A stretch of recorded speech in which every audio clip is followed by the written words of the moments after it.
14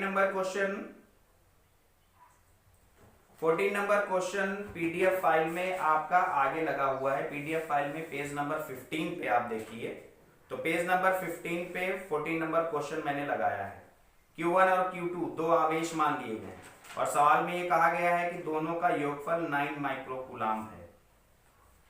तो 9 माइक्रोकूलाम Q1 plus Q2, इसको coulomb में चेंज करेंगे तो 10 की पावर -6 कूलाम हो जाएगा। Q1 Q2 upon are square, formula रख देंगे, F का मान दे रखा है और R का मान भी दिया हुआ है। Q1 Q2 कैलकुलेट किया गया तो Q1 इंटू Q2 आ गया, यानी दोनों आवेशों का गुणनफल आ गया आपका। दोनों आवेशों का गुणनफल आपका इसमें आ गया है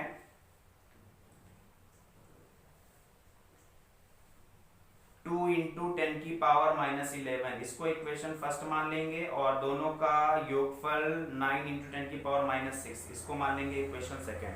अब इसमें क्या किया गया है इक्वेशन, ये थोड़ा सा ध्यान देंगे कि ये फार्मूला कैसे बना हुआ है।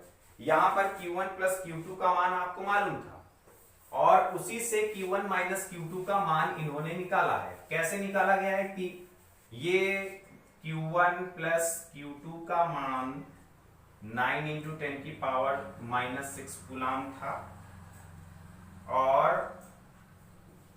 Q1 और Q2 का मान 2 इंटू 10 की पावर -11 कूलाम आ गया।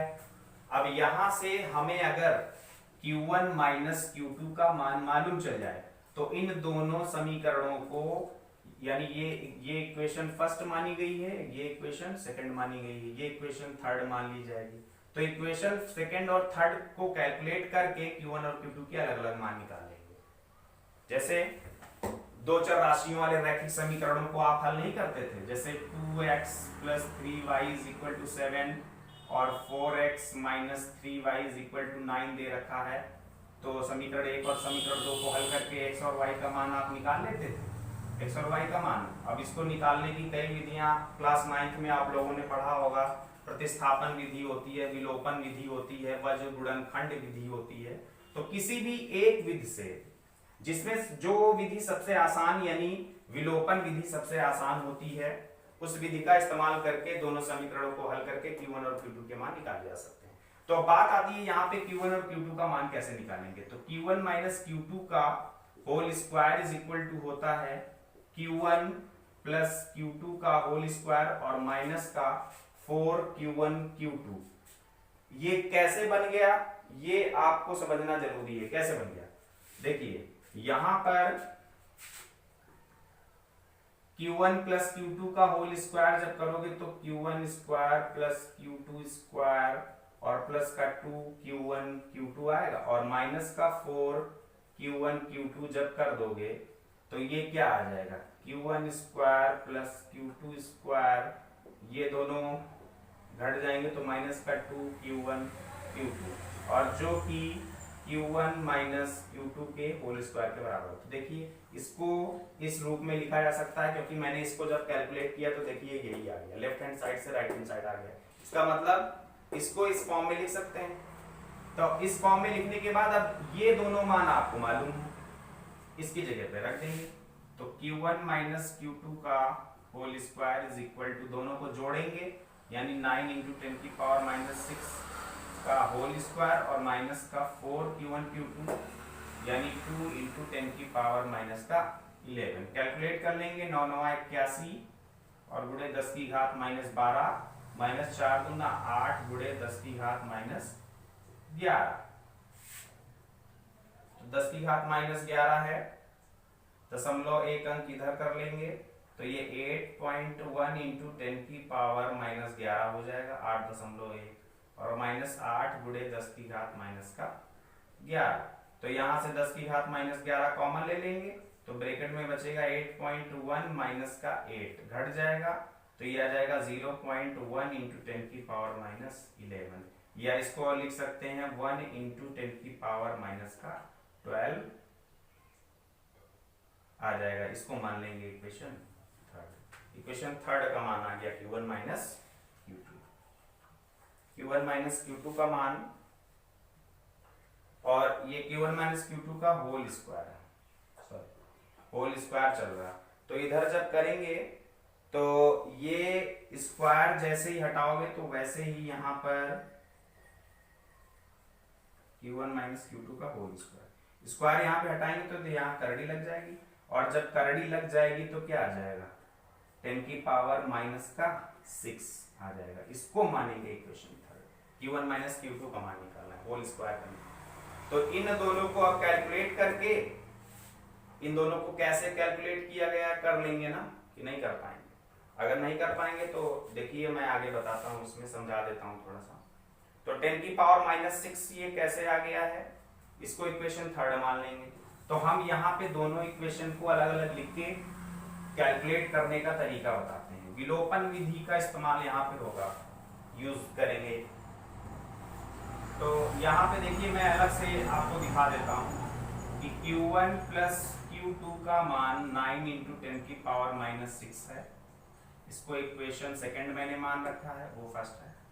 और Q1 माइनस Q2 को कैलकुलेट किया तो 10 की पावर माइनस 6, इसको इक्वेशन थर्ड मैंने मान लिया, 10 की पावर माइनस 6 आ गया। तो इन दोनों को Q1 माइनस Q2 का मान 10 की पावर माइनस 6। अब यहां पर अगर आप चाहें तो इनको और क्या लिख सकते हैं, ये आपका कूलाम में है, ये आपका कूलाम में है। इसमें आंसर आपका 15 नंबर क्वेश्चन में आंसर आपके कूलाम में दिए हुए हैं, तो आप इसको कूलाम में ही रखिए। मैंने यहाँ पर जो पीडीएफ फाइल है उसमें माइक्रो कूलाम में निकाला है, लेकिन आपको कूलाम में ही रखना है।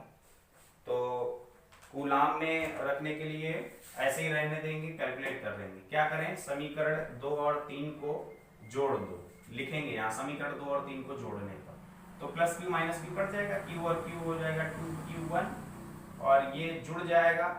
तो 10 की पावर माइनस 6 और 10 की पावर माइनस 6 समान है, तो 9 और 1 ये हो जाएगा 10 गुणे 10 की घात माइनस 6। तो यहाँ से Q1 इज इक्वल टू बटे में जाएगा, यानी 5 इंटू 10 की पावर माइनस 6 कूलम। Q1 का मान ये आ गया 5 इंटू 10 की पावर माइनस 6। अब या इसको लिख सकते हैं Q1 is equal to 5 micro coulomb, लिख सकते हैं ना। 10 की पावर माइनस 6 हटाएंगे तो माइक्रो आ जाएगा। अब इसी तरीके से किसी भी समीकरण में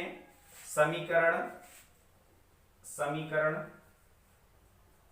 2 में Q1 का मान रख दीजिए। Q1 का मान रखने पर, तो Q1 का मान जब रखोगे तो Q1 की जगह पर हम रख सकते हैं, कूलाम में है तो कूलाम वाला लेंगे। तो 5 इंटू 10 की power minus 6 coulomb into Q2 is equal to 9 into 10 की पावर माइनस 6। यहाँ से Q2 को रोकेंगे तो 9 इंटू 10 की पावर माइनस 6, और माइनस ये उधर जाएगा माइनस में, 5 इंटू 10 की पावर माइनस 6। 10 की पावर माइनस 6 10 की पावर माइनस 6 समान है, तो 9 और 5 घट जाएगा, तो यानी 4 गुणे 10 की घात माइनस 6 कूलाम Q2, या इसी को लिख सकते हैं 4 माइक्रो कूलाम। तो Q2 इज इक्वल टू 4, 10 की पावर माइनस 6 हटा देंगे, उसकी जगह माइक्रो आ जाएगा, कूलाम आंसर। Q1 और Q2 दोनों के मान आपको मालूम चलेगा। Q1 is equal to 5 micro coulomb, Q2 is equal to 4 micro coulomb. तो बहुत ही इंपॉर्टेंट क्वेश्चन है, इसको आप बहुत ही अच्छे से देख लेंगे, पीडीएफ फाइल देख लेंगे, और मैंने पूरा आपको बता भी दिया है सवाल। 17 नंबर क्वेश्चन पीडीएफ फाइल में नहीं लगा हुआ है, लेकिन आपको ये सवाल लगाना है। 17 नंबर सवाल में क्या दिया है, पहले Q1 का मान 2 है, फिर माइक्रो कूलाम है। तो माइक्रो कूलाम आप समझ रहे हैं, माइक्रो हट जाएगा, तो यानी 2 इंटू 10 की पावर माइनस 6 कूलाम हो जाएगा, और Q2 हो जाएगा 6 इंटू 10 की पावर माइनस 6 कूलाम हो जाएगा। परस्पर 12 न्यूटन के बल से प्रतिकर्षित करते हैं, तो F इज इक्वल टू 12 दे रखा है। तो इसमें 17 नंबर सवाल थोड़ा सा हिंट मैं दूंगा, और आपको ये सवाल अपने मन से लगाना है। तो 17 नंबर सवाल में पहले Q1 आपका हो जाएगा 2 इंटू 10 की पावर माइनस 6 कूलाम, और Q2 का मान हो जाएगा 6 इंटू 10⁻⁻6 कूलम, माइक्रो में दे रखा है ना। तब F जो है वो 12 न्यूटन लगता है। और बाद में, तो ये फर्स्ट कंडीशन में है। अब सेकंड कंडीशन में क्या करते हैं, तो सेकंड कंडीशन में ये कर देते हैं कि दोनों को -4 माइक्रोकूलम का आवेश और दे दिया जाता है। तो जब पहले आपका +2 था तो +2 से -4 और दे दिया गया, तो +2 और -4 यानी ये आ गया आपका -2 माइक्रोकूलम।